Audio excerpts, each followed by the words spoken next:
Welcome to the Moviegoer Society podcast, brought to you by Nerdtropolis. I'm your host, Sean Todgeberg, the mayor of Nerdtropolis, and joining me once again is my co-host, Drew Munhausen, the professional media and movie mastermind, who has seemingly adopted a colorful animated flock of, I guess they were considered birds. They're parakeets. It's my army of parakeets. You started a parakeet farm then. Very exotic. It seems it's a big thing to do this holiday, right? It's part of the 12 days of Christmas, isn't it?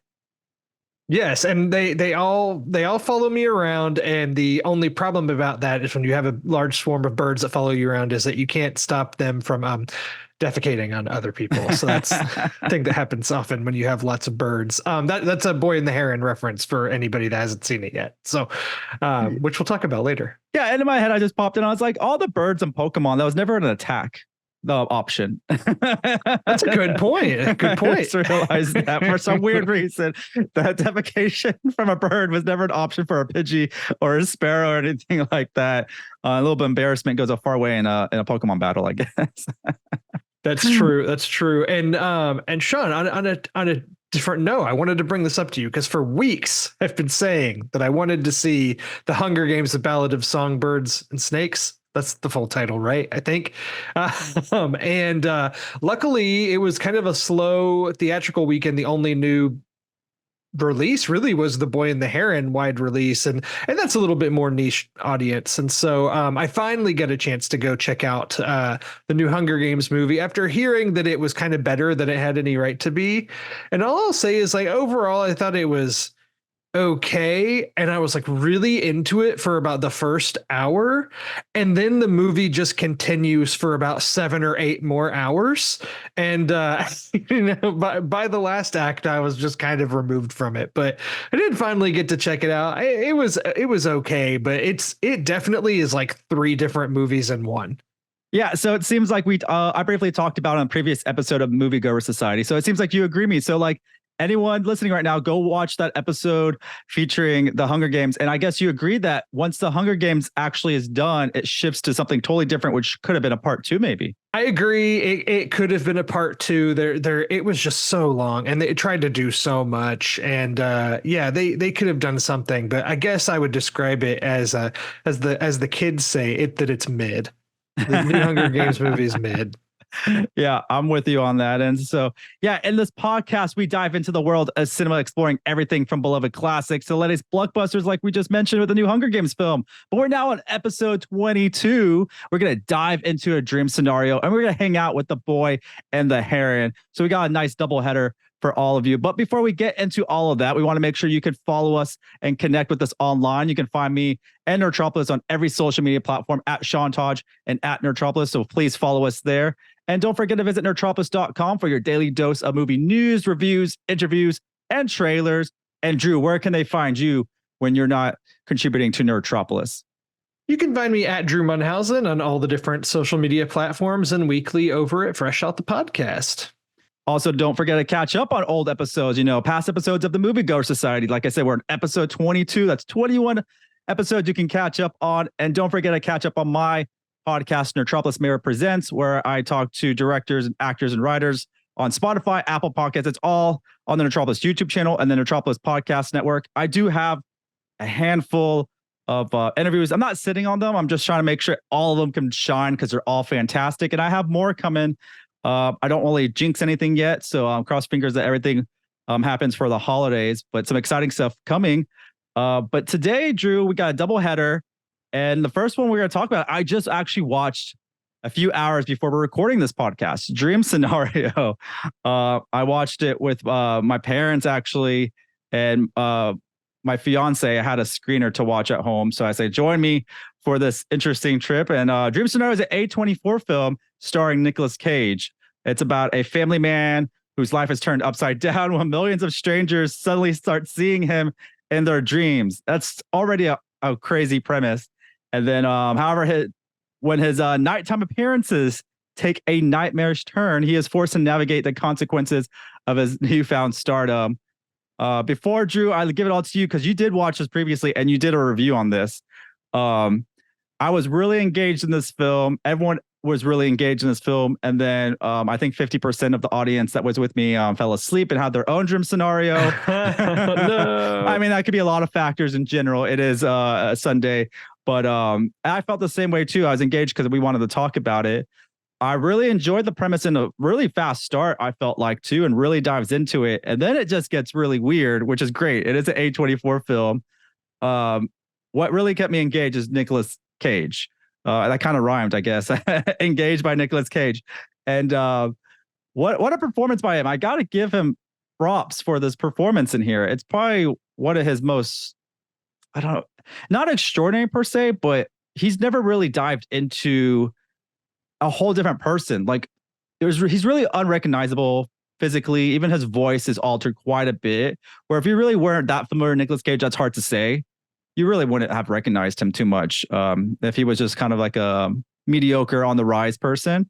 But I mean, it's Nicolas Cage, for God's sakes. Everyone recognizes him. But I thought he did a really great job in this film. But really hard to keep my attention at times once it kind of sidewind into that second part of that synopsis. And it definitely got weird, but a memorable film for sure. I will say that. Can't really tell you what my main issues were with it, other than felt kind of long. And then kind of just, I wish it dived in more on the sci-fi. Some sci-fi elements popped in just a little bit in that second half with like the new product. And I kind of wanted that kind of came out of nowhere to me. And I just wanted to see more of that and just kind of see more of the reasoning of him popping in and kind of more of the sci-fi side of things. And that's really where I think they missed the mark. So I was fortunate enough to get to see this a few weeks ago, and we've been purposefully kind of holding off on the conversation on it because I wanted you to see it, because this movie is just profoundly weird. And and you know, it's the type, if you're just talking about it by yourself, you might sound like a crazy person. That being said, I didn't have the problems that you had as far as like thinking it was a little too long or anything. I was super engaged with it the whole time. It's extremely weird. It's produced by Ari Aster and directed by Christopher Borgli, and the produced by Ari Aster is key because I feel like this movie does sit really well alongside other alongside Ari Aster's movies like Hereditary and Midsommar, and most recently Beau is Afraid, and probably most especially Beau is Afraid because that's another movie that's profoundly weird. But you didn't like that one, is that, if I remember correctly, or is that some? I liked it. I probably liked Dream Scenario significantly more. I just feel like Dream Scenario, the thing I liked so much about Dream Scenario is I love the casting of Nicolas Cage as somebody who's just extremely normal and doesn't stick out at all, because as we all know, Nicolas Cage is a big personality and kind of sticks out like a sore thumb in reality. And so I love his casting as this like super boring professor. So I enjoyed that. And then what I understand you saying you'd want it to go more into the sci-fi, but I'm just kind of on the opposite standpoint. Sometimes I like when these movies just kind of present a scenario or concept or an idea, and they don't feel the need to like give the backstory of the how or why this is happening, because I don't need to know that. It's happening, and it's the how do you deal with it. And I think that the how you deal with it is much more interesting. And I think that this takes a concept and really tries to see the ins and outs of it and thoroughly investigates this premise, like the newfound stardom and the social media fame that comes with it, and seeing people dressed as you now all of a sudden at Halloween, and then the weird encounters with fans that maybe are a little too interested in you, and where those things go. And that's one of the most horrifying and funny and just awkward set pieces in a movie I've seen in a long time. I won't go into more details than that because I don't want to spoil anything. And then as you alluded to, the latter half takes a twist, is like this newfound fame, and what happens when that newfound fame is no longer a positive, and how does that affect your family, and then how does it affect your fans and the community when they start to turn on you. And I just thought all of that was really well investigated. And then some of the other things that come, the product, like you mentioned, just some of the things that are kind of a parody of things in real life, and I enjoyed all of that. So I really really liked this movie a lot more than I expected it. I went into it assuming it was going to be weird, just because I feel like for the most part, 90% of the things Nicolas Cage has been attaching himself to in the last 5 to 10 years have been extremely weird. So some of those better than others, but this is for sure one of his better ones he's done in a while. Yeah, I was really entertained by his performance, and I mentioned the film really dives in quickly into it, and it does slow down for me in the second half, but I wish it was slower in the beginning, building it up, and then kind of went faster in the second half. I wish it was more reversed, where you kind of spend more time before the whole big fame happens and kind of see more of these dreams and him being really confused why. It like happens really quickly where he kind of figures out what's going on. I wish that time was a little bit longer and stretched out of him like just running into people. I think he figured out way too quickly about the dreams people were having. But what I really like about this film too is a lot of unrecognizable people, to be honest. A lot of cast I don't recognize. I have to look at IMDb just to see who's in it, and not many people pop up. I will tell you this: I do love seeing Tim Meadows in this. First of all, the ladies' man himself in this, and there is one scene where he's doing the PR meeting. What was the name of the company? It was funny because it had it in the background. Like a million times. I can't remember the name of the company, but it's Michael Cera is one of the people that works for it. I love seeing Michael Cera in this, but I will just say this. One of the negative parts of this movie for me is how long that scene took in that one meeting. I felt like that meeting took a good chunk of the movie runtime. It was much longer than needed. I would just say that. That's how I felt on that. But I like seeing Michael Cera in this. It's kind of fun to see him pop up, and he did a good job. But that one scene in the meeting was longer than I thought. I was like, they're still going on with this meeting? Like, is it that important to the plot? But I guess it was to some extent. My day job and everything, involves PR and media relations. They're just totally speaking the language that I have to speak on a daily basis. And so I think it probably just resonated with me from that standpoint. I'm like, oh, this is my life all day. Yeah, it's actually a very comical meeting for sure. But I just feel like they stretched out a little bit too long and played on some of the jokes. I don't want to spoil too much, but like the one where he's like let's restart, and his restart takes quite a bit, and everyone's looking around like, all right, are we starting the meeting or not? So, but this movie is really interesting. I'm glad Nicolas Cage was cast in this. I know it wasn't their first choice, and I'm curious of who that was, because Cage really brought something different to this than he has done in the recent years. I think he is playing a little bit of his father in this, who was, I think, a professor somewhere or someone that was in the education. I'm not sure if I recall that when I was listening to his press conference, but like he kind of dived a little bit into his dad as well, and maybe a couple other people to create this character. And it's actually gonna be one of my favorite characters he's ever played, to be honest. It's very subdued, but he does a really good job like selling it. And I've never thought I would see Nicolas Cage in this type of role, as this type of like father figure, professor, wholesome to some extent, pretty interesting. Who's obsessed with how ants communicate with each other. He's just so awkward, but yet somewhat like lovable at the same time. And I feel bad for him. I don't believe any of this is his fault. Obviously, it can't be his fault, obviously. But he gets a lot of blame. I'm like, Jesus, people, like, let this guy be.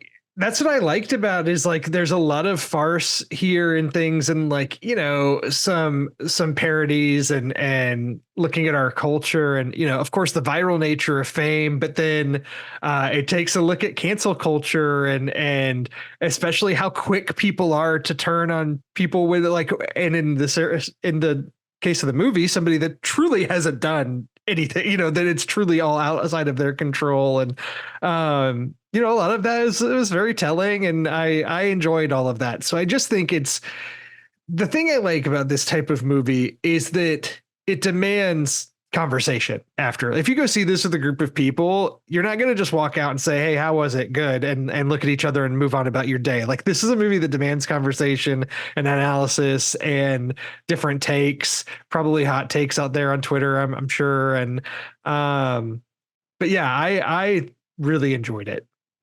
Yeah, it's really interesting for sure. And I wish it got more attention for the broad audience. And I'm not sure if it even had a wide release. I know it's probably a month It's since it's been been released. around. Yeah, it's been showing at some of my local theaters. I know I've seen it there, but I'm looking. Wikipedia says the box office is only at 6.1 million. I don't know if that's true or not.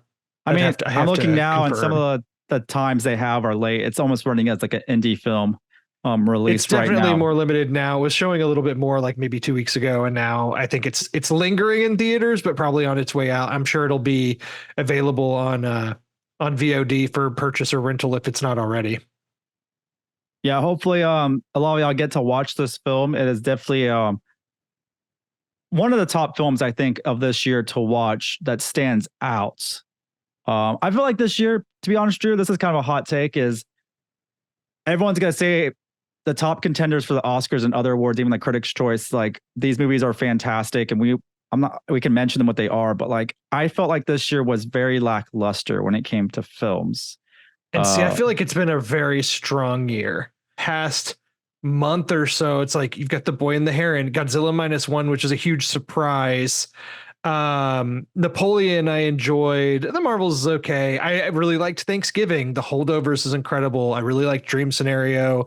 Killers of the Flower Moon was October, but that's probably one of my favorites of the year. I know that you were down on Priscilla, but that's a movie that I'm still pretty high on. I just feel like November was a pretty solid month, and there's still a few things I'm looking forward to coming out this year. I know you've already had the chance to see Wonka. I'm looking forward to seeing that.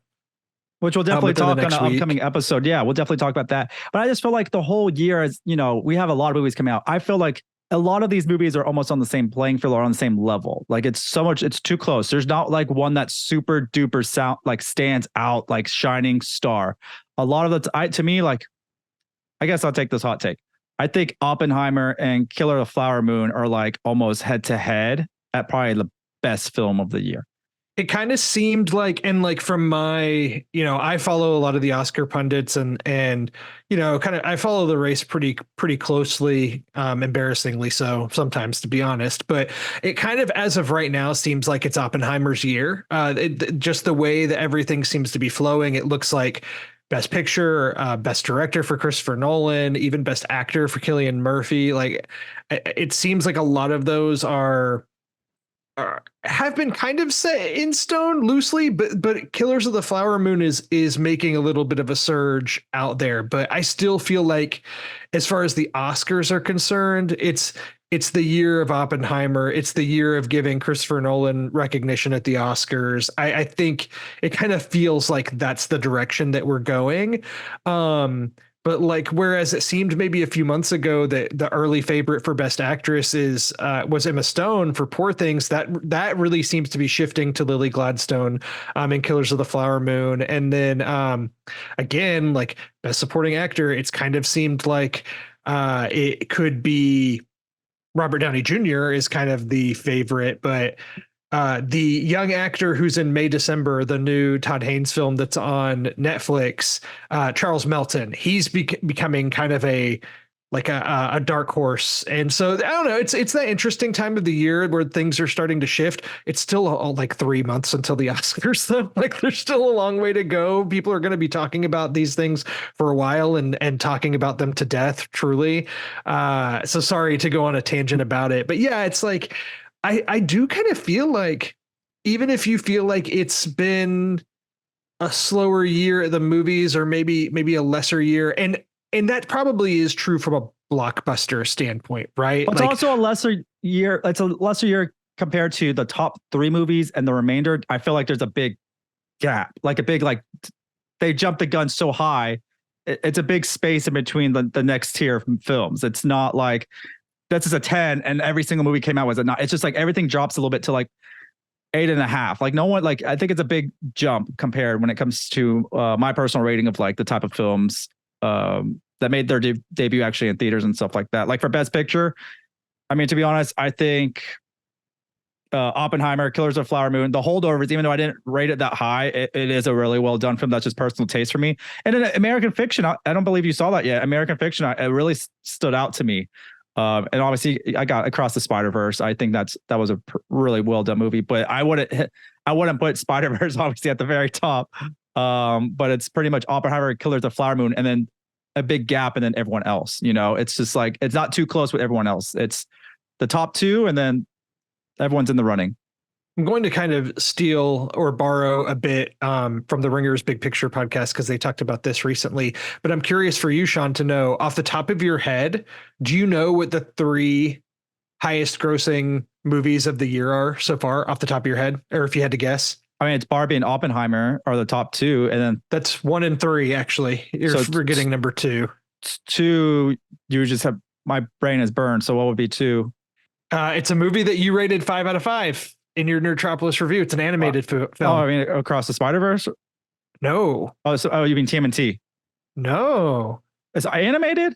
Mario. Yeah, Mario.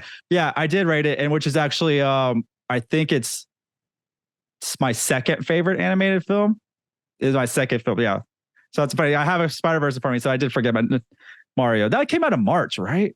But I think it's the thing that they pointed out on that podcast when they talked about those top. It's like the first year in, I can't remember how long it's been, but it's been a really long time since the top 3 highest grossing movies of the year were non-franchise movies. They're all original movies. Now, granted, Barbie and Mario for sure will likely spawn franchises. There's going to be way more Mario movies. I mean, they're based on IPs at least. I mean, based on right, like really they are based on IP, huge but IPs. They're technically original films, though, or non sequels, I should say. So it's just kind of interesting from that standpoint. But again, we're getting in the weeds, but at least we just talked about Mario, which is animation, which kind of helps segue us, I think, into our next movie. It does, and I'll tell you real quick. So my best animated features of the year is TMNT number 1. Actually, I did put Across the Spider-Verse at number 2, and then Super Mario Brothers number 3 for me. And enjoyed them all, but TMNT for life. And if we're ranking those animated films, I'm probably going Across the Spider-Verse number 1. And The Boy and the Heron's probably my number 2. So we'll. All right, that's a perfect segue. Let's dive into this because now I'm excited to talk. Yeah, The Boy and the Heron. I got to watch this at home via a digital screener. Drew got to watch this in theaters, but The Boy and the Heron is a film from Miyazaki. It's this a Studio Ghibli with I think it's the distribution in Houston, not Houston, in the distribution in the United States. Are they doing subbed and dubbed? Is that they are? I feel like most of the theaters I've seen around me have options for both subbed and dubbed. The screening I went to, I got to go to an earlier screening, and it was a subtitled screening, which I'm glad I enjoyed. Although the voice cast has me super intrigued for this one, so I would like to catch it again in the future. I don't know if I'm going to go back to see it in theaters. I just don't have the time, and there's new movies that are coming out soon, so we'll see. But for sure, when it's available, I'm going to try to watch the dubbed version because I'd love to hear, especially Robert Pattinson as the Heron. You got Willem Dafoe too. I definitely want to hear Willem Dafoe in this. And I'm looking at the showtimes for us locally, and I see a lot of dub ones. There's not much showtimes for this too. It's getting pushed like a limited release. I mean, it makes sense too. A lot of it's at nighttime. They don't really have daytimes for this, but it makes sense for this. But crazily enough, did you see The Boy and the Heron was number 1 at the box office domestically this weekend? And it's the first time that an original anime movie has been number 1 at the box office. When you have Miyazaki coming back with something new, it's going to drive people to do it. I mean, he has so many great films, and he infuses his films with a lot of emotional impact, and The Boy and the Heron does this. I watched the subtitle version. I told Drew previously, I didn't enjoy it as much as I wanted to for many reasons. I think just I'm not a sub person. I'm not a subtitle person. And I was so excited for that voice cast. I mean, I think that's really where it was. And this film for me just didn't hit the mark. And I really can't explain too much why, because I know how fabulous the story is. I just maybe was expecting more from the animation per se. I mean, I know I saw the trailers, but like in 2023, I know it's a very classical animation and very just to his way of doing animation, but I kind of want to see something brand new and introduced to us for this type of storytelling. And I just felt like it was way too long. And I think that was one of my major problems with it. I wish better animation, it was way too long, and then it just got a little too weird for me at times. And then it was just subtitled, and that's just more of a viewing experience, I guess, issue. Because I'm not saying it's a horrible story, bad, fun, a lot of cool characters and fun characters, really fun world they built. That's what I really liked. The visuals are still classic to me and very engaging, but for me, it was really hard. But the journey and the themes are there. I just really dying to see this dub version, to be honest, and maybe I can change my mind when I see that, and I think I will. So first off, I just want to come to your defense because I feel like there's a lot of Studio Ghibli purists out there that think that the subtitled way is the way to go. I don't want them coming at you. I actually have seen all the dubbed versions of the Hayao Miyazaki movies, and all the dubs are actually done really well. The ones that they did for those, and I'm excited to see the dub version of this. You watched a screener of this, right? I got to see it in a theater, and I think for this type of thing, the theatrical experience really helps because it does keep you a little bit more locked in. That being said, I do agree with you. I think it's just the movie's kind of in two halves, right? You've got the first half that's set in the quote unquote real world, and then you have the second half that's set in more of a fantasy world, which is the stuff that Miyazaki's really known for. Very strange out there, swarming with different themes and crazy imagery. And it is classical animation, but I did think the animation was gorgeous. But I was really into it for that first half in the real world. It maybe lingered on that a little bit too long. And then, but you're kind of waiting for where's the shift going to happen? When's it going to go to the dream world? And when it does, I was still really engaged. But then that part is when I just kind of felt like it was starting to run out of steam a little bit, even though the emotional toll on the movie did pack a punch for me and it worked on me.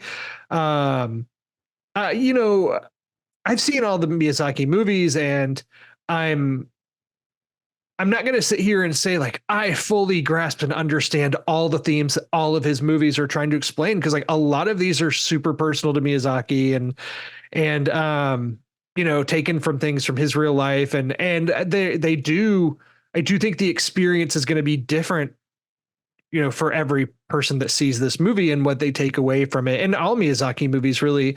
So I guess I'm just trying to say that when I go into these movies, I go in kind of expecting like, what's the emotional toll going to be? What's the big theme going to be? And there's always a lot. And sometimes it's not necessarily beating you over the head with it. Like there's a lot to kind of parse through when you leave the theater or leave your wherever you watch movies at home after seeing a Miyazaki movie. There's just a lot to unpack. And that being said, I really enjoyed my experience with this. I thought some of the imagery, like the heron, when you start to see like the teeth and the things, the progression that happens with the heron, I loved all of that. Like some of my favorite parts of the animation in the movie had to deal with that. And I just was with it for the journey it took me on. It's that being said, it's not my favorite Miyazaki movie of all time. Like it's really good, and we all thought he was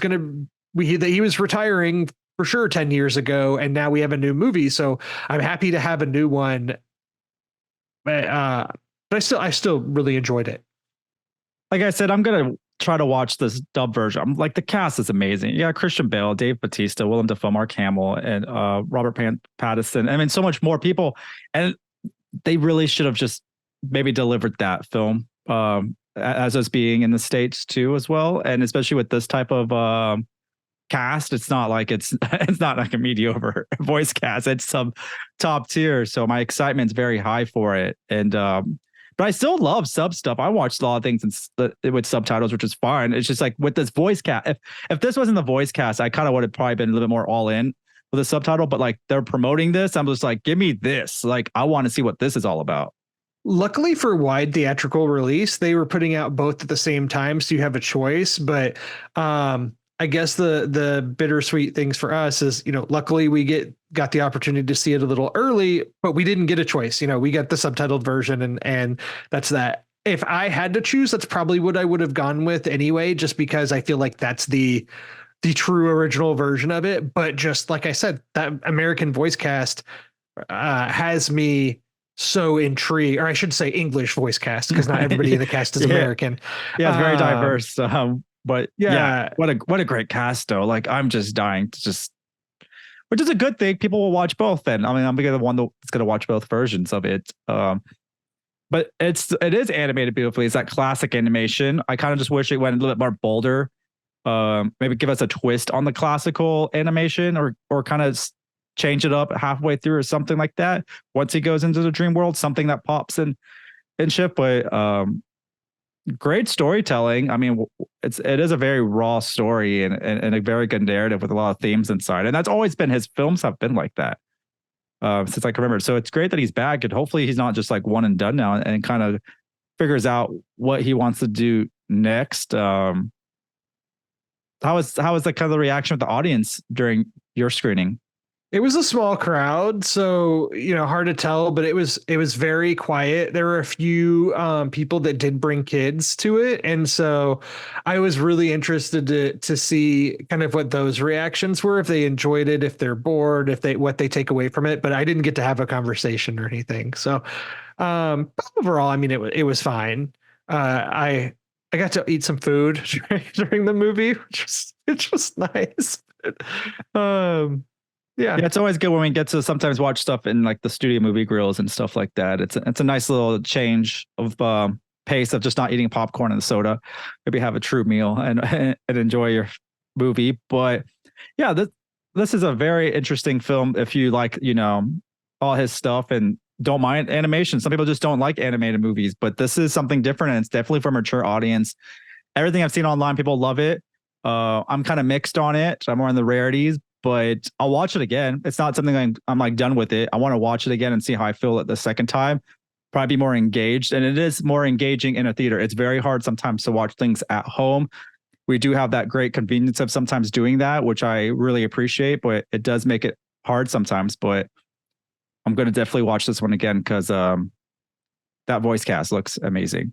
Definitely for mature audiences, as you said. There is a part early on in the movie where the main character, I won't say what happens or why, but basically there's like some self-harm that takes place, if you remember what I'm talking about. And there were audible gasps in my audience when that happened, because it's such a kind of a shocking moment. Yeah, yes, it's jarring to see that, especially in a beautifully animated film, and you think it's just going to be I don't know, cotton balls and bunny. I don't know. It's just like as a very mature, all his stories have been very thematic and very powerful.